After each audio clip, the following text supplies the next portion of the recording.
All right, I do want to wish a happy birthday. Let me flip this damn camera over here. I do want to wish a happy birthday to all my fellow Marines out there. 241 years and going strong, man. You know how it goes. From the halls of Montezuma to the shores of Tripoli. We've been around for a long, long, long time, and we're still going strong. There's been talk over the years of disbanding the Corps and maybe pushing us in and integrating us with the Army and all that kind of stuff. But me personally, I don't think the Corps is ever going to go away. You know, for 241 years now, we've been going strong. And here's to another 241 years. Happy birthday to the United States Marine Corps. Okay, we are live right now over here at One-Eyed TV Studios, I guess we'll call it. I mean, it is what it is. I feel it necessary right now to kind of put this out there because I was asked the other day, with Trump being the president-elect. Okay, the question was raised to me, so the election's over. Now, what do we do? Now, what do we do?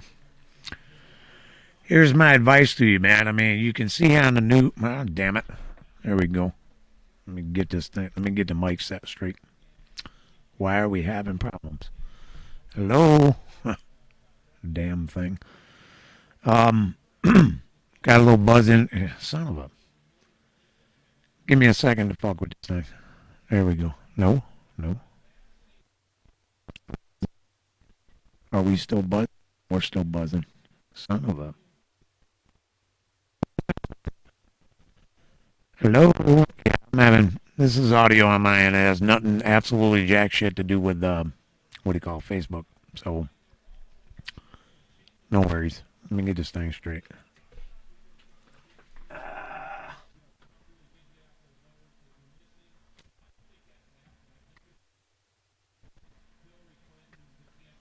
Testing, 1, 2. Yeah, still got a little buzz in it. Son of a bitch. Hello? Testing, 1, 2. 1, 2. 1, 2. 1, 2.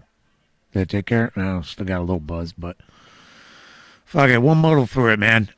Anyway, it was asked to me, Donald Trump is president now. Okay, he's the president-elect, whatever you want to freaking call him, and what do we do now? And my advice to conservatives and liberals out there, okay, and I told you that this was going to happen. It looks like, Donald Trump is president. It looks like we may be on the verge of a civil war, and I hate to say that, okay, but we might be on the verge of a civil war. My advice to anyone out there is now we have to keep cleaning our gear and train, stand ready, get ready. Okay? This is not over by a long shot. We've been safe for the time being, but there are always wolves at the door, whether the wolves are internal or it's an external threat to the United States. In essence, we need to be good shepherds and do our due diligence to protect the sheep. And by the sheep, I mean those that aren't ready to protect themselves. It is what it is. Okay, we should congratulate President-elect Trump. He fought a hard campaign, and so did Hillary Clinton, for that matter. Okay, but at the moment, the people have spoken. Those out there that are causing these riots and doing things, they need to stand the hell down, man. This is the democratic process. Okay, we live in a constitutional republic, and this is how things are done. Now, I'm pretty sure that if Hillary Clinton had won the election, that there wouldn't be any conservatives in the street taking up arms, so on and so forth. It might be contested, but that would be up to Donald Trump to do that. Okay? I mean, that's how our democracy works, ladies and gentlemen. So like I said, the people have spoken, but now I want you to keep in mind, we are awake now. We've sent a message to the powers that be. This country was founded on the principles of life, liberty, and the pursuit of happiness. And we reminded those in Washington, D.C. that they are our employees and not our masters. And I'm saying that to both conservatives and liberals, man, both Republicans and Democrats. These people in D.C. are not your masters. We are the masters of our destiny. We've given these people notice. Okay, we've given them notice that we, the people, will not take this lying down anymore. We're watching you. We will hold you to a higher standard. We will not hesitate to remove you when you do not meet our standards. You're our employees, after all. You work for us. You don't meet our standards like a good boss, you're fired. Let's all hope that this message does not go unheeded. America has definitely awakened, and the sleeping giant slumbers no more.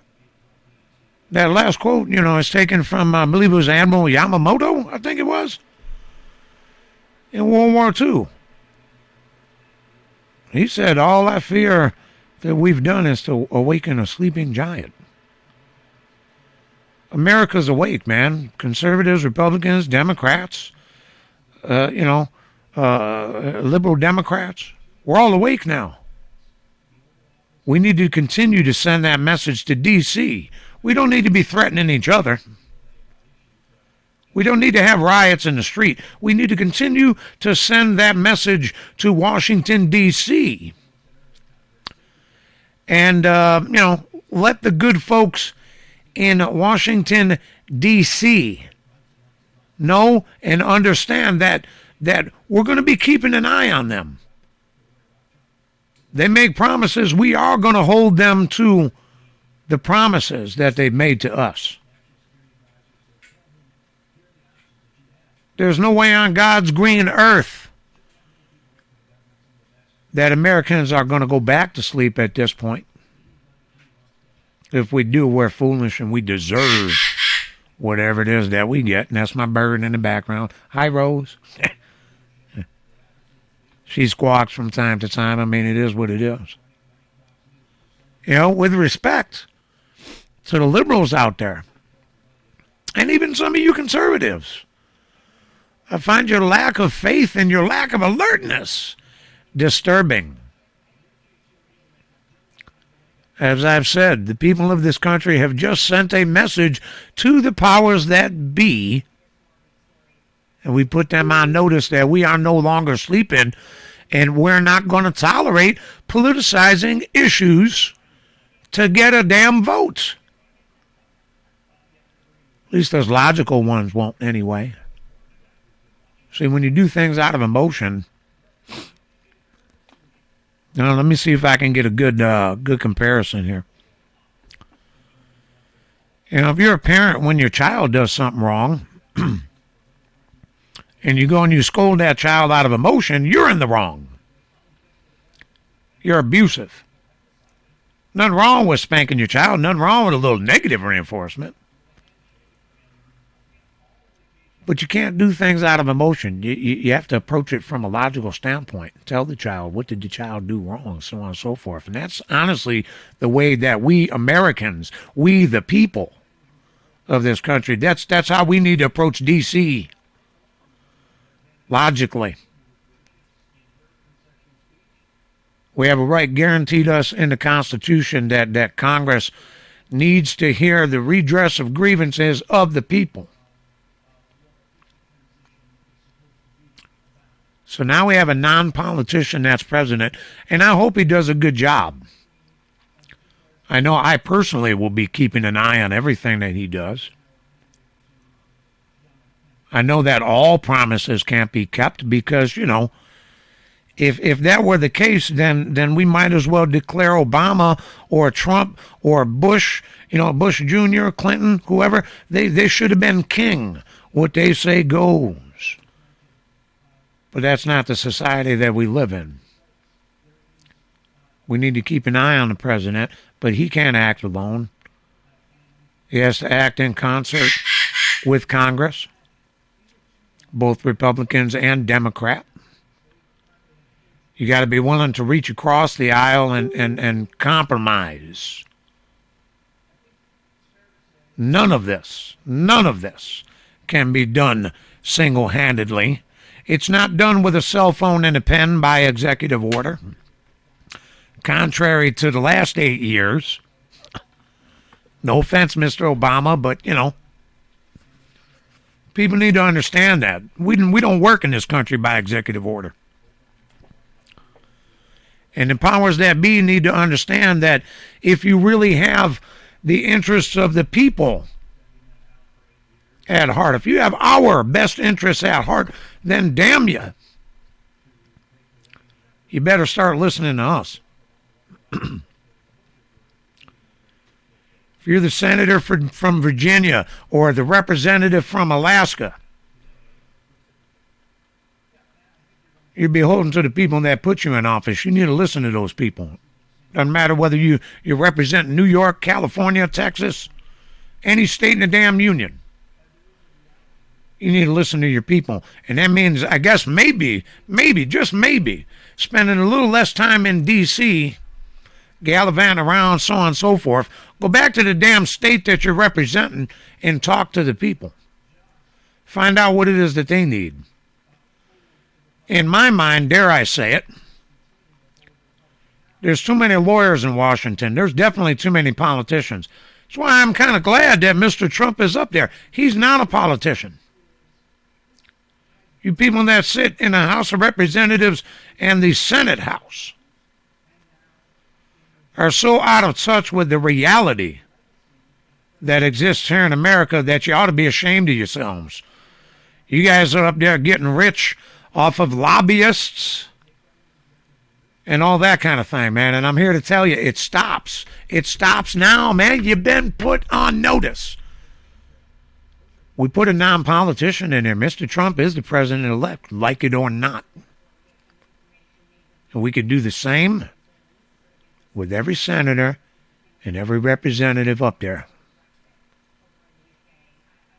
Do not try the patience of the American people. We are awake. Again, vote logically. As painful as it's going to be, do not vote out of your emotion.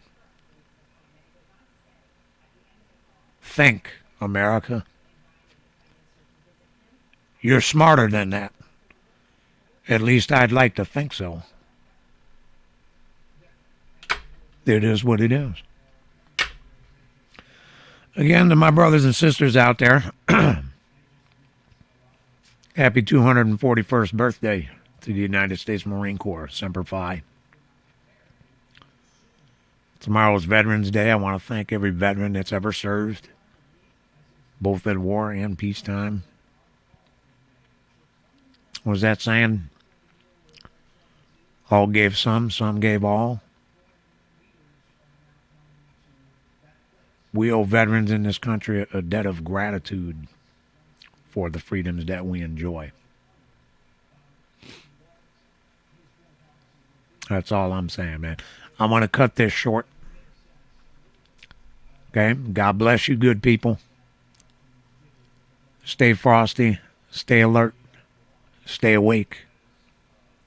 The wolves are definitely at the door. As far as veterans go out there, remember the oath that you took. And let's be good shepherds for all the sheep here in the United States. And there's still some out there. There's plenty out there. Anyway, like I said, man, God bless.